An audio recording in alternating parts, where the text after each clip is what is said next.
안녕하세요. 미래를 설계하라 경제 잡학사전 진행의 김혜주입니다. 9월 10일 수요일 경제 잡학사전 시작해보도록 하겠습니다. 오늘은 장세은, 김경진 두 분의 아나운서와 함께합니다. 어서 오세요. 안녕하세요. 네, 간밤에 글로벌 경제 흐름부터 짚어보겠습니다.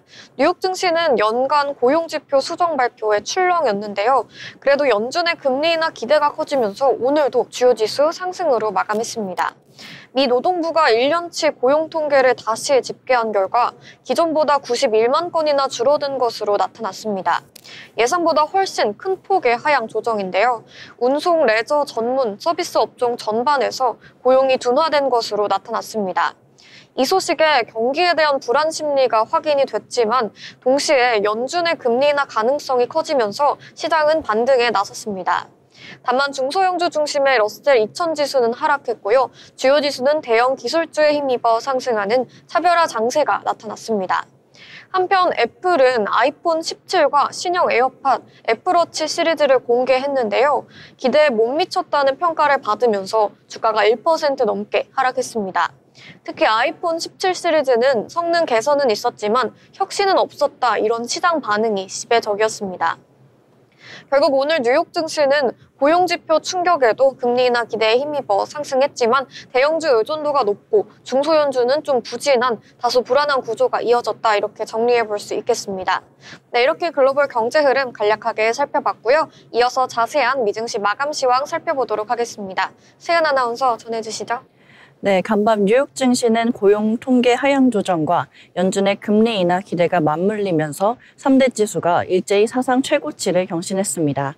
다우지수는 0.43% 오른 45,711포인트, 나스닥 지수는 0.37% 오른 21,879포인트, S&P 500 지수는 0.27% 상승한 6,512포인트에 마감했습니다.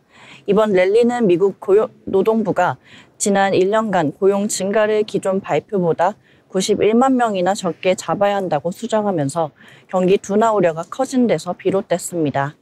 다만 고용 약세가 연준의 금리 인하 가능성을 높였다는 점에서 시장은 오히려 호재로 받아들였습니다. 현재 CME 패드워치에서는 이번 FOMC에서 최소 베이비컷은 기정사실화됐고 B컷 가능성까지 열려있다는 전망이 나오고 있습니다. 다음으로 글로벌 이슈 함께 살펴보겠습니다. 미국 증권거래소 나스닥이 블록체인 기반의 토큰화 증권 도입을 공식 추진했습니다.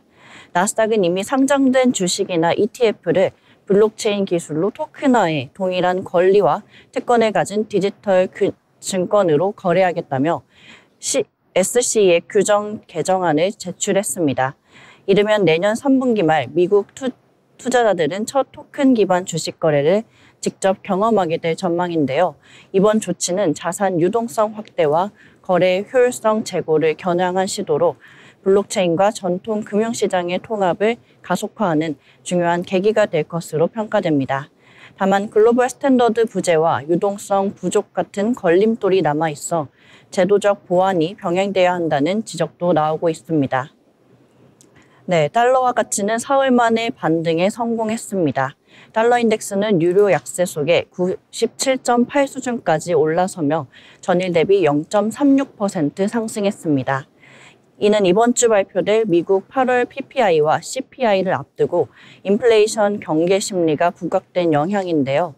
고용 증가세가 대폭 하향 조정되며 금리 인하 기대가 커졌지만 동시에 국채금리와 유가가 동반 상승하면서 달러 수요를 자극했습니다. 시장에서는 CPI가 예상보다 높게 나오면 스태그플레이션 우려까지 커질 수 있다며 긴장하고 있는 상황입니다. 네, 국제유가는 이틀 연속 상승했습니다. WTI 10월물은 0.59% 오른 배럴당 62.63달러의 거래를 마감했는데요. 이스라엘이 하마스 고위 인사를 제거하기 위해 카타르 도하를 전격 공습하면서 지정학적 리스크가 다시 불거졌습니다. 특히 카타르가 그간 휴전 중재자 역할을 맡아왔다는 점에서 이번 공격은 중동 정세 불안을 크게 키우는 계기가 됐습니다. 일각에서는 휴전 협상이 장기 교착 국면에 빠질 수 있다는 전망까지 나오면서 유가는 단기적으로 추가 상승 압력을 받을 가능성이 있습니다. 다음으로 금 소식입니다. 국제 금값은 소폭 하락했습니다. 뉴욕 상품거래소에서 12월 인도분 금 선물은 0.2% 내려가며 트로이 온스당 3,677달러에 거래됐습니다. 미국 고용 둔화가 금리 인하 기대를 자극했지만 동시에 인플레이션 우려가 완전히 해소되지 않으면서 금 가격에 부담을 줬습니다. 달러 강세 역시 금 수요를 위축시켰는데요. 달러 인덱스가 97.7선을 회복하면서 비달러 통화 투자자들에게서는 금이 상대적으로 비싸게 느껴진 겁니다. 시장에서는 이번 주 발표될 PPI와 CPI가 금 가격 향방을 결정짓는 핵심 변수로 꼽히고 있습니다. 네, 다음으로 히트맵을 보시면 전반적으로 녹색 계열이 우세했습니다. 기술주부터 금융, 헬스케어까지 고르게 상승세를 보였는데요. 애플은 아이폰 17 공개에도 불구하고 투자자 기대에 못 미치며 1.48% 하락했습니다. 반면 엔비디아는 1.46% 상승했고 AMD는 2.91% 오르며 반도체 업종이 강세를 보였습니다. 다만 브로드컴은 5거래 연속 상승에 따른 차익 실현 매물로 2.6% 하락했습니다. 구글은 2.47%, 메타는 1.78% 오르면서 대형 성장주가 시장을 이끌어 올렸습니다. 금융주에서는 JP모건이 1.69%, 골드만삭스가 2.98% 오르면서 뚜렷한 강세를 보였고 헬스케어 섹터에서는 버핏이 대규모 매입한 유나이티드 헬스가 무려 8.64% 급등했습니다. 특히 마이크로소프트와 오라클, 팔란티어 등 클라우드 AI 관련주도 동반 상승하면서 기술주 전반에 활력을 불어넣어줬습니다. 네, 이어서 주요 기업별 이슈 한번 살펴보겠습니다. 현지 시간 10일 8월 한 달간 서학개미들이 가장 많이 사들인 종목은 또다시 엔비디아였습니다. 데이터 센터 매출 둔화와 중국발 규제 리스크로 주가는 2% 하락했지만 여전히 해외 투자자들의 구매 1위를 지키면서 AI 대표주 입지를 확인시켰습니다. 특히 이더리움 랠리와 맞물며 관련 AI 반도체주까지 동반 강세를 보였는데요. 서학 개미들의 한 달 평균 수익률은 6.5%로 국내 투자자들의 2배에 달했고 엔비디아는 변함없이 글로벌 투자자들의 신뢰를 받고 있다는 점이 부각됐습니다. 반면 테슬라는 미국 내 입지가 흔들리고 있습니다. 8월 기준 시장 점유율이 38%로 2017년 이후 처음으로 40% 아래로 내려앉았는데요. 특히 불과 6월까지만 해도 점유율이 48%였다는 점에서 하락 속도가 가파릅니다. 저가 중국 전기차 공세, 그리고 신차 부재가 직접적인 원인으로 꼽히는데요. 모델 3, 모델 Y의 경쟁력이 악화된 가운데 사이버트럭 이후 볼륨 모델 출시가 지연되면서 전기차 기업으로서의 테슬라가 위기에 놓였다는 평가가 나오고 있습니다. 네, 메타는 또 다른 악재에 직면했습니다. 왓츠앱 전 보안 책임자가 하루 10만 건에 달하는 계정 해킹 피해가 있었지만 회사가 이를 방치했다고 폭로한 겁니다. 직원들이 민감한 개인정보에 무제한 접근할 수 있었고 경영진에게 보고를 했음에도 오히려 해고로 보복당했다고 주장했는데요. 최근 이어진 내부 고발과 아동 보호 논란까지 겹치면서 신뢰 위기는 더욱 커지고 있습니다. 특히 세계 최대 메신저 앱 중 하나인 왓츠앱의 신뢰성과 직결되는 사안이어서 파장은 상당할 전망입니다. 끝으로 애플은 혁신을 다시 한번 강조했습니다. 신제품 공개 행사에서 역대 가장 얇은 아이폰, 바로 아이폰 에어를 공개한 건데요. 두께가 5.6mm로 삼성 갤럭시 S25 엣지보다도 얇습니다. 얇고 가벼우면서도 가장 강력하다는 자신감과 함께 프로급 성능과 내구성을 동시에 갖췄다고 강조했습니다. 가격은 $999부터 시작하며 한국도 1차 출시국에 포함됐습니다. 팀 쿡 CEO는 이번 제품이 게임 체인저가 될 것이라며 브랜드 충성도를 무기로 다시 한번 시장 파괴력을 보여줄 것으로 자신했습니다. 지금까지 미증시 마감 시황 전해드렸습니다. 네, 미증시 마감 시황 전해주셨습니다. 네, 간밤에 미증시는 금리 인하 기대감에 계속해서 상승 랠리 이어오고 있습니다. 이어서 저희는 기업에 대해 알아보겠는데요. 경진 아나운서, 오늘 어떤 기업일까요? 네, 여러분 바다 위를 가로지르는 거대한 선박들 보신 적 있으신가요? 그 안에는 단순한 배가 아니라 움직이는 공장, 작은 도시가 담겨 있습니다. 이런 초대형 선박과 해양 플랜트를 만들어 온 기업, 바로 삼성중공업인데요. 오늘 기업사전에서는 대한민국 조선업의 자부심, 삼성중공업의 이야기를 전해드리겠습니다. 삼성중공업은 삼성 계열의 조선 해양 전문 기업으로 본사는 경남 거제에 위치해 있습니다. 거제 조선소는 세계에서 가장 큰 조선소 중 하나로 꼽히는데요. 이곳에서 초대형 유조선, 컨테이너선, LNG 운반선, 해양 플랜트가 건조됩니다. 1974년 설립된 삼성중공업은 40년 넘는 역사를 거치며 한국 조선업의 성장을 이끌어왔는데요. IMF 위기, 글로벌 금융위기 등 굵직한 위기 속에서도 기술 경쟁력으로 버텨내며 세계 1위급 조선사로 자리매김했죠. 삼성중공업의 사업은 크게 두 가지로 나눌 수 있습니다. 하나는 상선, 즉 화물이나 원자재를 운송하는 상업용 선박 분야, 다른 하나는 해양 시추 설비나 가스 채굴 기지를 건조하는 해양 플랜트 분야입니다. 상선에서는 유조선, 초대형 컨테이너선, LNG, LPG 운반선, 자동차 운반선까지 다양한 선박을 제작하고 있고요. 해양 플랜트 분야에서는 시추선, FPSO, FLNG 등 고도의 기술력이 필요한 분야에서 강점을 보입니다. 특히 삼성중공업이 가장 자신 있게 내세우는 분야는 바로 LNG 운박선인데요. 영하 163도로 액화된 천연가스를 실어 나르는 LNG 운반선은 세계적으로 수요가 급증하고 있고 첨단 기술 없이는 만들기 힘든 배입니다. 삼성중공업은 세계 최대 규모의 LNG 운반선 건조 경험을 갖추고 있으며 전기 추진 방식, 친환경 고효율 엔진을 탑재한 차세대 LNG 운반선을 시장에 내놓으며 독보적인 점유율을 유지하고 있습니다. 또한 극지용 쇄빙 LNG선 같은 특수 선박까지 건조하며 기술력을 입증하고 있죠. 해양 플랜트 분야에서도 삼성중공업은 세계 최초로 FLNG를 성공적으로 인도한 기록을 갖고 있습니다. FLNG는 바다 위에서 직접 천연가스를 채굴하고 액화까지 처리할 수 있는 그야말로 움직이는 가스 공장인데요. 이처럼 복잡한 설비를 안정적으로 건조할 수 있는 기업은 전 세계에서도 손에 꼽힙니다. 하지만 삼성중공업의 여정이 항상 순탄했던 것은 아닙니다. 2010년대 이후 조선업 전반이 불황을 겪으며 삼성중공업도 큰 적자를 경험했죠. 특히 해양 플랜트 프로젝트 지원과 원가 부담이 커지면서 구조조정을 단행하기도 했습니다. 최근에는 경쟁사들과의 합종 연횡, 그리고 친환경 선박 수요 증가에 따라 시장 지형이 빠르게 변하고 있습니다. 삼성중공업은 이에 대응해 전기, 친환경 선박 개발에 집중하고 있고 조선업계 패권 경쟁 속에서 다시 한번 도약을 노리고 있습니다. 삼성중공업의 정체성은 바로 기술력입니다. 세계 최초, 세계 최대라는 타이틀을 여러 차례 거머쥐며 한국 조선업을 세계 1위로 끌어올린 주역이죠. 앞으로는 LNG 운반선과 해양 플랜트뿐만 아니라 친환경 선박, 자율 운항 기술, 전기 추진 시스템 같은 미래형 조선 기술을 통해 글로벌 조선업을 이끌어갈 전망입니다. 오늘 함께 살펴본 삼성중공업은 거제에서 출발해 세계 바다를 무대로 초대형 선박과 해양 플랜트를 통해 대한민국 조선업의 위상을 높여온 기업입니다.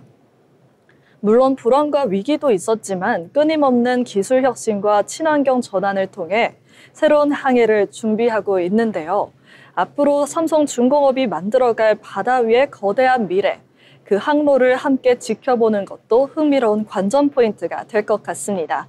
지금까지 알아두면 쓸데있는 기업사전 삼성중공업이었습니다. 네, 오늘의 기업 삼성중공업에 대해 알아보는 시간 가져봤습니다. 이어서 오늘 신문에 나온 경제 이슈들도 전해드릴 텐데요. 세연 아나운서, 오늘 어떤 이슈 있었을까요? 네, 오늘 신문에서 발췌한 기사들을 전해드리는 뉴스 브리핑 시간입니다. 첫 번째 소식입니다. 삼성 바이오로직스가 미국 제약사와 약 1조 8천억 원 규모의 초대형 위탁 생산 계약을 체결했습니다. 올해 1월 2조 원대 계약이 이어 역대 두 번째 규모인데요. 이로써 창사 이래 누적 수주액은 200억 달러를 돌파했습니다. 계약 기간은 2025년 8월부터 2029년 말까지이며 고객사와 제품명은 비공개입니다. 특히 미국의 리쇼어링 압박에도 현지 기업이 삼성 바이오를 택한 것은 세계 최대 생산 능력과 품질 경쟁력을 인정받은 결과라는 분석이 나오고 있습니다. 네, 다음 소식입니다. KT 가입자들은 대상으로 발생한 소액 결제 피해가 가상 기지국을 활용한 해킹 때문이라는 정황이 확인됐습니다. KT 소유가 아닌 불법 기지국에 접속한 이용자들의 정보가 탈취돼 ARS 인증 방식을 통해 무단 결제가 이뤄진 것으로 추정되는데요. 피해 규모는 약 5천만 원으로 수도권 일부 지역에 집중됐습니다. KT는 한국인터넷진흥원에 신고하고 과기정통부와 합동조사단이 본격 조사에 착수했습니다. 네, JYP 엔터테인먼트가 애프터마켓에서 5% 넘게 급등했습니다. 창립자 박진영 CCO가 대통령 직속 대중문화교류위원회 공동위원장으로 내정됐다는 소식이 전해졌기 때문인데요. 위원회는 K-팝, K-드라마, K-무비, K-뷰티 등 한류 확산을 국가 성장 동력으로 키우기 위한 전략을 담당합니다. 대통령실은 곽진영을 K-팝 세계화를 이끈 대표 인물로 평가하면서 위원회가 글로벌 문화 교류에 확대하는 핵심 역할을 맡게 될 것이라고 밝혔습니다. 네, 다음 소식입니다. 국내 금시장에서 하루 거래량이 처음으로 1톤을 넘어섰습니다. 9일 거래소에 따르면 금 현물 거래량은 1,093kg, 거래대금은 1,794억 원으로 2014년 시장 개설 이후 최대치를 기록했습니다. 같은 날 금 가격은 그램당 16만 7,740원으로 사상 최고가를 경신했는데요. 글로벌 금리 인하 기대, 중앙은행들의 매입 확대, 그리고 지정학적 불안이 복합적으로 작용하며 안전자산 신호가 켜진 결과입니다. 전문가들은 금시장의 거래 규모 확대가 당분간 지속될 것으로 전망했습니다. 네, 마지막 소식입니다. 넷플릭스 애니메이션 영화 K-팝 데몬 헌터스 OST 골든이 미국 빌보드 핫 100 차트에서 통산 4번째 1위를 차지했습니다. 이는 BTS의 다이너마이트가 세운 3주 기록을 넘어선 성과인데요. OST 수록곡 중 유어 아이돌, 소다팝, 하우 이츠 던까지 총 4곡이 동시에 톱10에 진입하는 진기록도 세웠습니다. 전문가들은 이번 성과가 K-팝 OST의 글로벌 위상을 크게 끌어올렸다고 평가하면서 K-팝이 특정 팬덤을 넘어 보편적 장르로 자리 잡는 전환점이 될 수 있다고 분석했습니다. 지금까지 뉴스 브리핑이었습니다. 네, 뉴스 브리핑 전해주셨습니다. 저희와 함께 오늘 나온 경제 이슈들 잘 참고해 보시면서 투자해 보시면 좋겠습니다. 아울러 본 방송에서 제공하는 정보는 투자 판단에 대한 조언일 뿐 해당 종목의 가치, 상승 또는 하락을 보장하지 않습니다.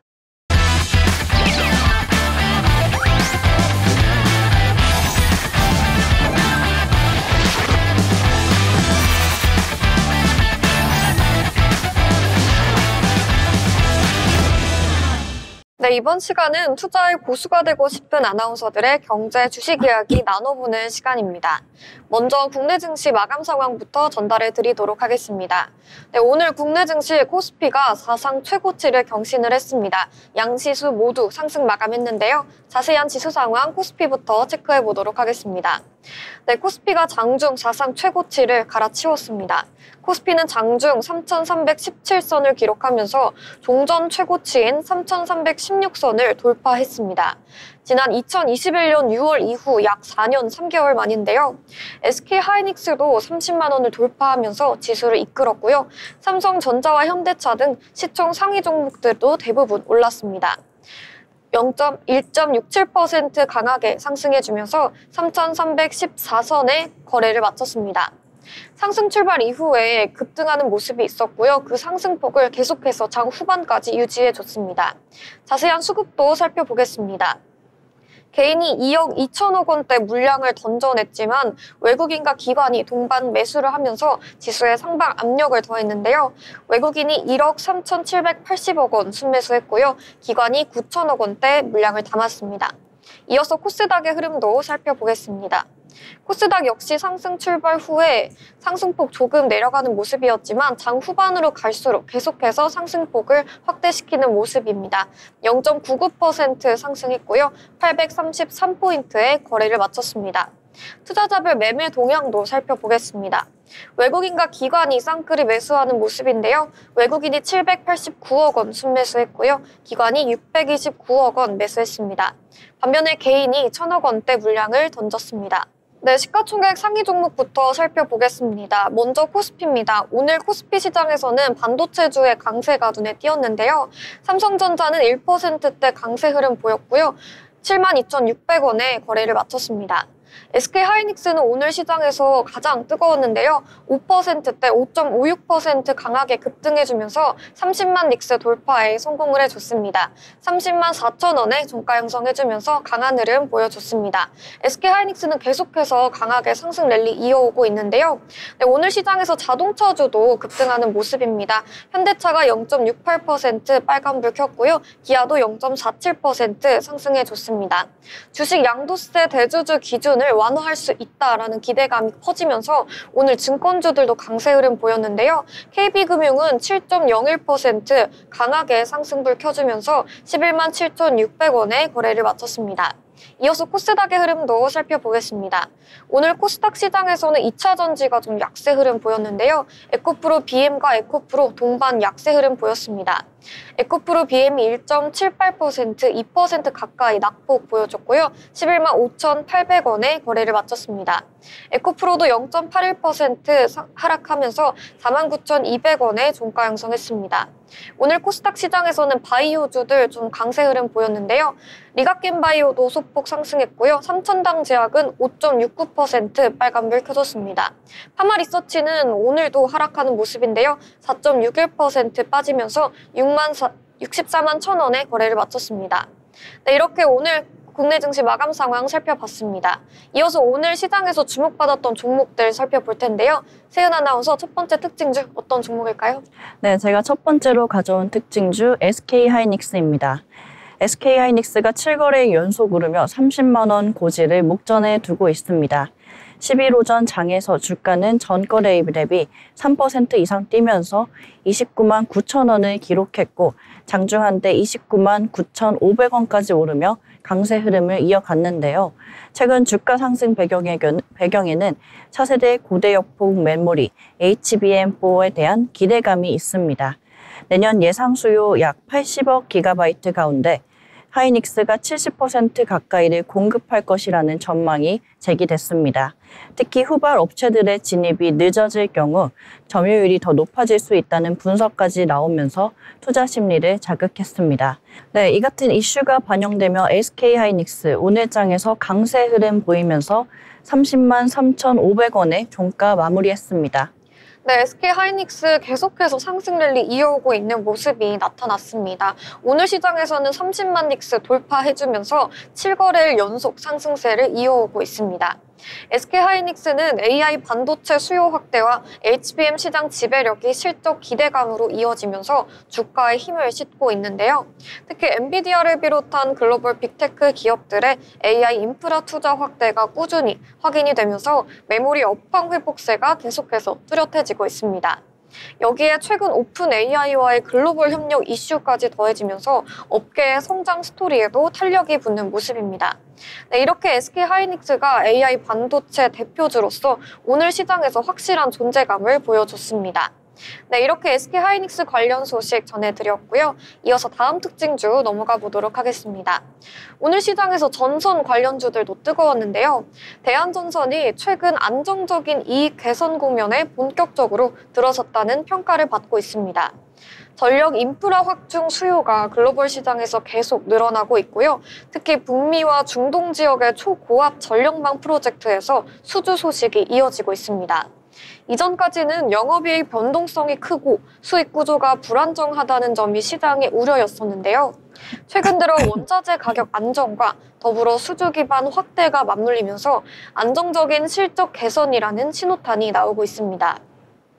특히 전력 케이블 사업이 친환경 에너지 전환과 함께 국가 기간 산업으로 자리 잡고 있는 만큼 대한전선의 수익 구조 역시 중장기적으로도 한층 견고해질 전망입니다. 전문가들은 대한전선이 이제야 비로소 체질 개선 효과를 보여주기 시작했다며 과거 단기 테마주 이미지에서 벗어나 실적 기반 기업으로 재평가될 가능성에 주목하고 있습니다. 네, 이렇게 오늘 시장에서 강세 흐름 보였던 전선 관련주 살펴봤고요. 이어서 다음 특징주 넘어가 보도록 하겠습니다. 어떤 종목일까요? 네, 제가 다음으로 가져온 특징주 사이버원입니다. 정보보안주가 KT 해킹 파장에 일제히 들썩였습니다.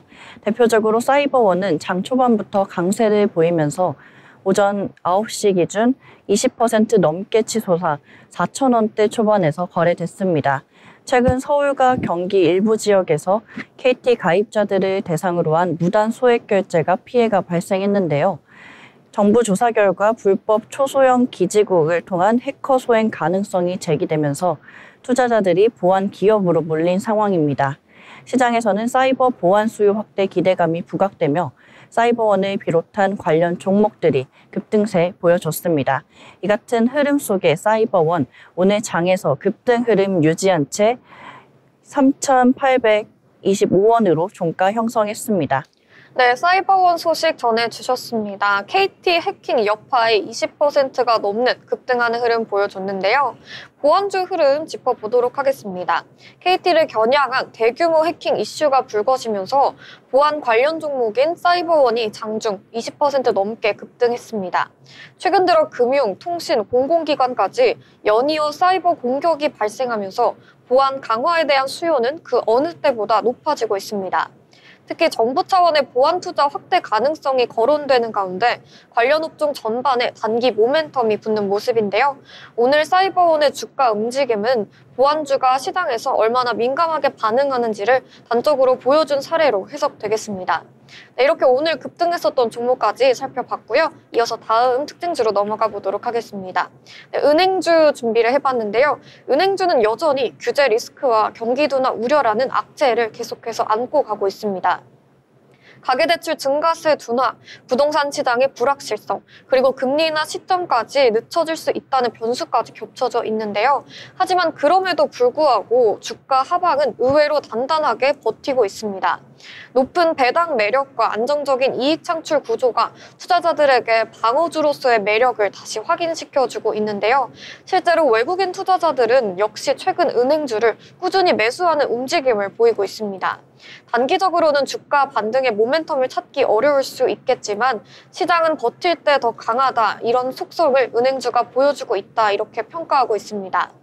결국 은행주는 여전히 규제 리스크라는 숙제를 안고 있지만 동시에 안정적인 배당과 실적 방어력으로 장기 투자자들의 신뢰를 지켜내고 있다는 점이 특징이겠습니다. 네, 이렇게 방어주의 역할을 하고 있는 은행주까지 이야기 나눠봤고요. 이어서 마지막 특징주로 넘어가 보도록 하겠습니다. 어떤 종목일까요? 네, 제가 마지막으로 가져온 특징주 JYP 엔터입니다. JYP 엔터테인먼트가 박진영 대표 프로듀서의 대중문화교류위원장 임명 소식에 힘입어 장 초반부터 강세를 보였습니다. 11 오전 주가는 3% 이상 오르면서 77,000원대를 기록했는데요. 박진영 프로듀서는 대통령 직속 대중문화교류위원회 공동위원장으로 발탁됐습니다. 위원회는 음악, 드라마, 영화, 게임 등 한국 대중문화 확산을 제도적으로 지원하기 위해 신설된 기구인데요. 박 위원장은 후배 아티스트들이 더 좋은 기회를 얻을 수 있도록 노력하겠다고 소감을 발표했습니다.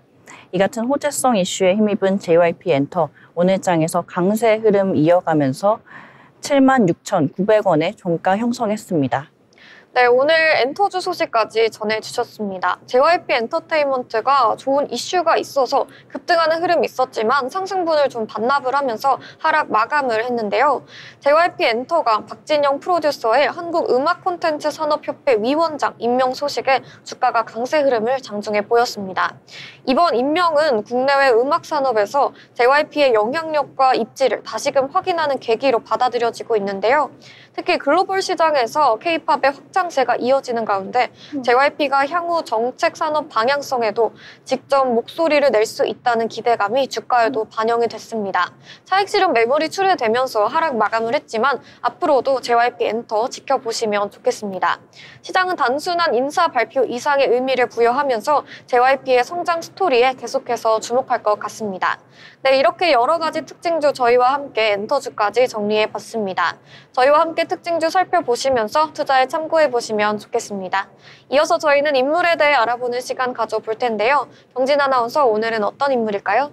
네, 오늘의 인물 로그입니다. 오늘의 주인공은요, 대학 시절 제출한 한 장의 레포트가 훗날 글로벌 물류혁신의 서막이 된 인물입니다. 오늘 소개해드릴 인물은요, 세계 최대 특송기업 페드엑스의 창업자로 알려진 프레드 스미스입니다. 프레드 스미스는 1944년 8월 11일 미국 미시시피주 마크스에서 태어났습니다. 아버지는 식당 체인과 버스 회사를 운영했지만 스미스가 4살 때 세상을 떠나며 어린 시절을 어머니와 친척들의 보살핌 속에서 자랐습니다. 그는 어린 나이에 뼈질환을 앓았지만 회복 후에는 비행에 큰 관심을 보였고 10대 시절 직접 비행기를 조종하는 아마추어 파일럿이 됐습니다. 1962년 예일대학교 경제학과에 진학한 그는 학기 중 레포트에서 소형 화물을 야간 항공망으로 신속 배송한다는 아이디어를 제시했지만 교수님에게는 평범한 성적을 받았습니다. 하지만 이 아이디어는 훗날 페드엑스의 청사진이 됩니다. 대학 졸업 후 스미스는 미 해병대 장교로 베트남전에 2차례 파병됩니다. 그곳에서 그는 군사 물자 보급의 중요성을 몸소 체험했는데요. 신속하고 정확한 공급 없이는 전쟁도 승리할 수 없다는 교훈은 그가 물류혁신을 구상하는 데 결정적인 영향을 줍니다. 1971년 그는 상속받은 재산과 벤처 자금을 모아 페더럴 엑스프레스 연방특급을 설립합니다. 이때부터 세상은 이길 배송이라는 전혀 새로운 개념을 접하게 됩니다. 하지만 시작은 생각만큼 쉽지 않았습니다. 1973년 회사 계좌에 단 $5,000만 남았을 때 스미스는 마지막 선택을 하게 됩니다. 주말 동안 라스베거스 블랙잭 테이블에서 $27,000를 따낸 것이죠. 그 돈으로 항공유를 사 회사를 다시 일주일을 버텼고 결국 새로운 투자 유치에 성공하며 페드엑스는 살아남습니다. 이 극적인 에피소드는 지금도 기업 사상 가장 대담한 베팅으로 회자됩니다. 페드엑스는 이후 눈부신 성장을 이룹니다. 허브 앤 스포크 시스템을 도입해 메인 거점에서 소규모 지역으로 신속히 물류를 분산시키는 구조를 정착시켰고 세계 최초의 실시간 화물 추적 시스템을 도입해 보라색 약속, 즉 퍼플 프로미스죠. 반드시 정시에 배송한다는 철학을 실현했죠. 오늘날 페드엑스는 220여 개국에 하루 1,600만 개의 화물을 배송하며 전 세계 50만 명이 넘는 직원을 둔 글로벌 물류의 심장으로 자리 잡았습니다. 스미스는 기업가를 넘어 미국 정치와 사회에도 영향력이 있었는데요. 빌 클린턴 대통령과의 면담, 존 맥케인 상원 의원의 장례식에서의 활동, 조지 W. 부시와의 깊은 친분 등의 정계와도 밀접한 관계를 유지했죠.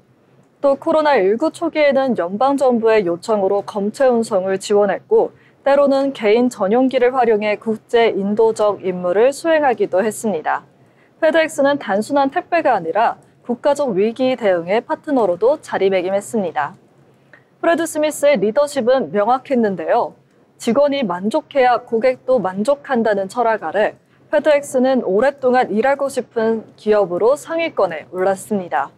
또한 그는 도전을 두려워하지 않는 기업가로도 기억됩니다. 가끔은 불가능해 보이는 선택이 인생을 바꾼다. 실패해도 끝이라면 도전하지 않을 이유가 있을까 등 그의 말은 오늘날 수많은 스타트업 창업자들에게 깊은 영감을 주고 있습니다. 2022년 그는 CEO 자리에서 물러나며 경영 일선에서 한 발 물러났습니다. 이후에도 명예회장으로 활동하며 페드엑스의 방향을 조언했고 그리고 2025년 6월 21일 향년 80세를 일기로 별세했습니다. 당시 그의 춘자산은 약 53억 달러로 평가되었고 그의 죽음은 현대 물류의 개척자가 떠났다는 평가와 함께 전 세계 언론의 주목을 받았습니다. 여러분, 오늘 함께한 프레드 스미스의 이야기는 도전의 힘 그리고 불가능을 가능으로 바꾼 끈기를 보여줍니다. 한 장의 레포트에서 시작해 세계 물리의 혈관을 만든 인물. 그는 기업가 정신이 무엇인지 몸소 증명한 인물입니다. 앞으로도 우리가 누리는 하루만의 배송 속에는 프레드 스미스가 남긴 도전의 유산이 살아있을 겁니다. 지금까지 패드엑스의 창업자 프레드 스미스였습니다. 네, 이렇게 오늘 인물에 대해 알아보는 시간 가져봤습니다. 이어서 투자에 도움이 될 만한 리포트 전해드릴 텐데요. 태연 아나운서, 오늘 어떤 리포트일까요? 네, 오늘은 정부의 주택 공급 확대 방안 발표라는 주제로 하나증권의 리포트 가져와 봤습니다. 이번 대책은 수도권을 중심으로 심화되는 주택 부족 문제를 해결하고 중장기적으로는 안정적인 주거 환경을 마련하기 위한 종합 계획인데요. 주택 시장 동향, 건설업계에 미칠 파장, 그리고 투자 시사점까지 차례로 짚어보겠습니다. 네, 먼저 건설업 전반의 흐름부터 살펴보겠습니다. 최근 한 주간 건설업 수익률은 코스피 대비 2.5포인트나 웃돌며 강세를 보였습니다. 기관과 연기금은 매도 우위를 보였지만 외국인 투자자는 매수세를 이어갔습니다. 주택 공급 대책에 대한 기대감이 선반영되면서 주택 관련 종목 주가가 오름세를 기록한 건데요. 다만 전국 매매 수급 지수는 93.9%, 여전히 매도자가 많은 흐름을 보이며 시장은 보합권에 머물러 있습니다. 네, 전국 주택시장 동향을 보겠습니다. 아파트 매매가는 보합세를 유지했지만 전세가는 13주 연속 상승하며 전세시장의 강세가 이어졌습니다. 전세가율도 점진적으로 오르고 있는데요. 이는 수요와 공급의 불균형이 여전히 해소되지 않았음을 보여주는 단면입니다. 네, 특히 수도권은 상승세가 뚜렷합니다. 매매 가격은 28주 연속, 전세 가격은 29주 연속 상승했고요. 서울은 매매가 33주 연속, 전세가 30주 연속 상승을 이어가고 있습니다. 강남권을 중심으로 한 상승세가 길게 이어지고 있다는 점 눈여겨볼 필요가 있겠습니다. 네, 반면 지방의 흐름은 다소 다릅니다. 지방광역시는 매매가가 무려 66주 연속 하락했지만 전세가는 소폭 상승했습니다. 기타 지방도 매매가는 하락세를 이어가고 있지만 낙폭은 조금씩 줄어들고 있는 상황입니다. 정리하자면 수도권과 지방 간 양극화가 뚜렷하다는 입장입니다. 네, 이번에 발표된 주택 공급 확대 방안의 큰 그림을 한편 살펴보겠습니다. 정부는 수도권의 적정 공급량을 연간 25만 호로 제시했습니다. 그러나 현재 추세대로라면 해마다 약 9만 호가 부족할 것으로 전망되는데요. 이를 해소하기 위해 2030년까지 매년 27만 호 착공, 총 135만 호 공급을 목표로 내세웠습니다. 특히 이번 대책의 차별점은 인허가가 아닌 착공 기준으로 공급 실적을 관리하겠다는 점입니다. 실질적인 주택 공급 효과를 높이려는 의지가 담겨 있습니다. 네, 세부적으로는 세 가지 방향이 있는데요. 첫째는 공공 주도의 안정적 공급입니다. LH를 비롯한 공공기관이 주도해 공공택지, 공공분양, 공공임대를 확대하고 직접 시행을 강화합니다. 둘째는 착공 기준 관리입니다. 분기별 착공 실적을 관리해 실질적인 공급이 이뤄지도록 하겠다는 겁니다. 셋째는 민간 공급에도 공공성을 강화하겠다는 건데요. 민간 매각 용지를 LH가 직접 시행하거나 공공주택 의무 비율을 높이는 방식으로 민간도 공공의 역할을 분담하도록 설계했습니다. 네, 공급 경로를 나눠보면 공공택지 37만 호는 3기 신도시와 기존 공공택지 활용, 공공분양 임대 확대가 있습니다. 도심 36만 호는 도심 공공복합사업, 정비사업, 소규모 정비 활성화가 있습니다. 다음으로 노후 유후 부지는 38만 호는 공공청사 복합개발, 국공유지 활용, 민간 및 기타 57만 호는 규제 완화, 인센티브 제공을 통한 공급 촉진, 이렇게 세분화된 공급 전략으로 다양한 수요층을 겨냥하고 있습니다. 네, 그렇다면 건설업에서는 어떤 영향을 미칠까요? 대형 건설사는 이미 확보한 수주 물량이 많아 직접적인 영향은 제한적일 것으로 보입니다. 하지만 중소, 중견 건설사에는 기회가 될 전망인데요. 2026년 LH 도급 수주 확대가 예상되면서 공공사업 참여 기회가 늘어날 것으로 기대됩니다. 또한 건자재 업종도 2027년 이후 수요 확대가 예상됩니다. 시멘트, 철강제, 내장재 출하량이 늘어나며 실적 개선이 가능할 것으로 보이고 있습니다. 네, 투자 관점에서 보면 주택주 전반에 대해서는 관망 의견을 유지하는 게 합리적입니다. 착공 목표 달성 여부가 불확실하기 때문에 다만 중소형 주택주는 단기 트레이딩 관점으로 접근할 만합니다.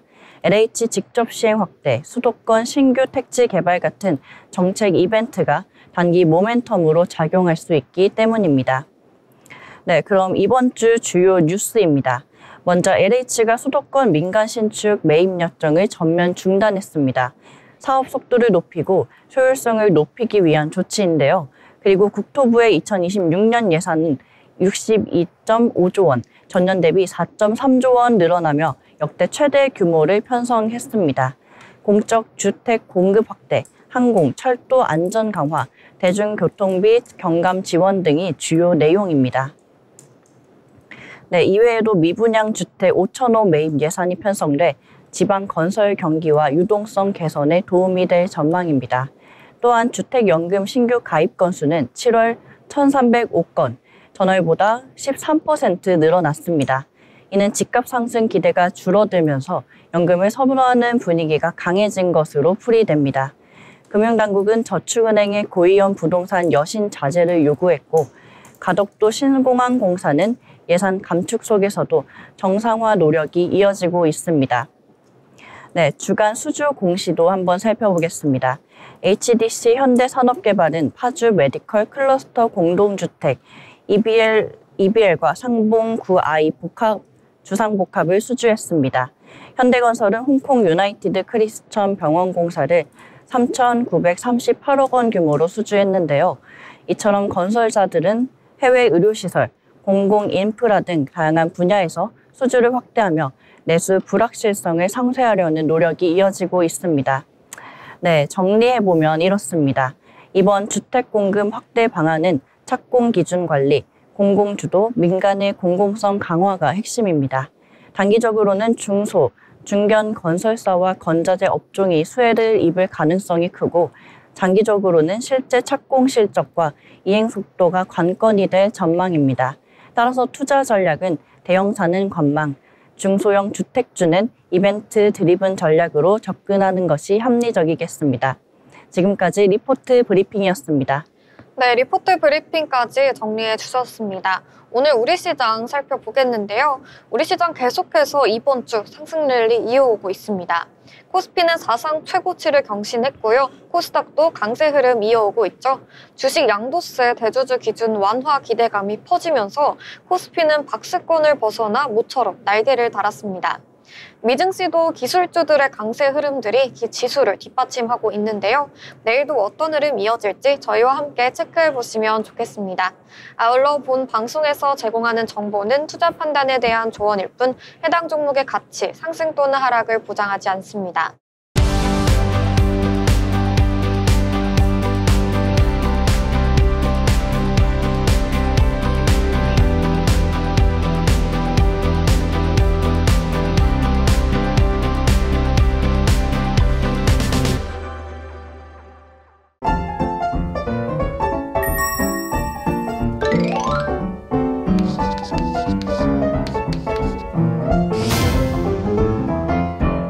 오늘의 마지막 순서 오늘장 한 줄평 시간입니다. 한 분 한 분 오늘 시장에 대해 이야기 나눠보겠는데요. 먼저 경진 아나운서 오늘 시장 어떻게 보셨을까요? 네, 오늘 양대지수 모두 상승 마감하며 기분 좋게 마무리했습니다. 특히 코스피가 날아올랐는데 코스피 사상 최고치인 3,314를 경신했습니다. 4년여 만에 최고치를 갈아치우는 모습이었는데 정말 기쁜 소식이네요. 그중 오늘 기억에 남는 소식은 바로 특징주로도 소개했던 JYP주였는데요. 이 박진영이 대중문화교류위원회 공동위원장으로 발탁됐습니다. 등급으로 치면 이게 차관급이라고 합니다. 아무래도 대한민국 K-팝 역사를 함께 써내려왔던 인물이라 이 자리에 정말 적합해 보이는데요. 박진영은 정치적인 부분이라 조금 조심스러웠지만 K-팝이 마주한 이 호황에 힘을 쏟겠다며 이 자리를 수락한 것으로 드러났습니다.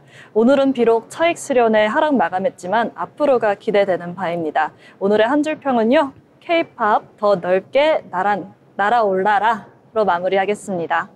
네, 맞습니다. 오늘 시장에서 엔터주 강세 흐름 있었는데요.